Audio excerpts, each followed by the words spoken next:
我哋鋪頭咧主要係經營新加坡類嘅食物啦，即係南洋菜啦。今年嘅8月18號喺澳門新街坊嗰度開啦。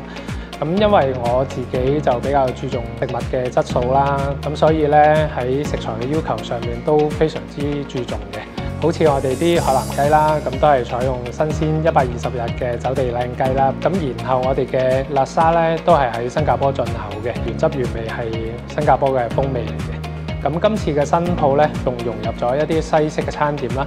咁譬如意粉啊，仲有扒類啊，咁令到食物嘅豐富度更加多啦，更加可以滿足大家嘅需求咯。新街坊俾我嘅感覺咧，就係呢邊嘅環境十分之舒適啦。咁住喺呢邊嘅人咧，多數都係澳門人為主啦。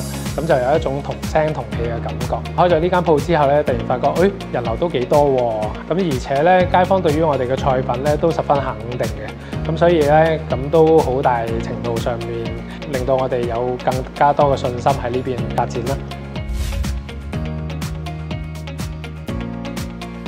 湯爸爸潮火鍋咧，都係我哋其中一個產業鏈嘅新言嚟嘅。咁我哋就大概3月尾4月頭開始試業啦，5月份就開始正式對外啦。湯爸爸潮火鍋個潮咧係潮流嘅潮，咁我哋都幾中意啲創意嘅菜嘅，將我哋嘅陳皮同埋咖啡融入去我哋嘅食材。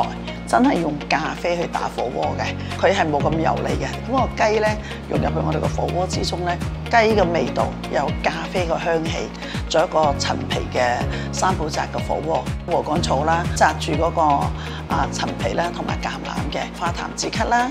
有健脾去濕啦，我哋個燉湯會燉黑毛豬骨啦，同埋我哋嘅10年嘅陳皮做湯嘅。咁我哋主要都係做新鮮食材，農家走地雞啊，中山脆肉鯇啦，現點現做，用陳皮咧又做咗好多唔同嘅菜式，陳皮炆鴨啦、煲湯啦、燉湯啦，或者係陳皮乳鴿脆肉鯇啊，同埋小炒啦，仲有用咖啡去做我哋嘅黑毛豬骨，咁呢幾個都係我哋好特色嘅招牌菜嚟嘅，好期待慢慢去將我哋嘅形象或者將我哋嘅食物去做到更加極致嘅，將我哋好多新鮮嘅食材運到嚟呢度，可能佢哋都有機會，即係澳門嘅居民都要享用到健康有機嘅食材。新街坊呢度真係環境非常之好，好悠閒，好舒服。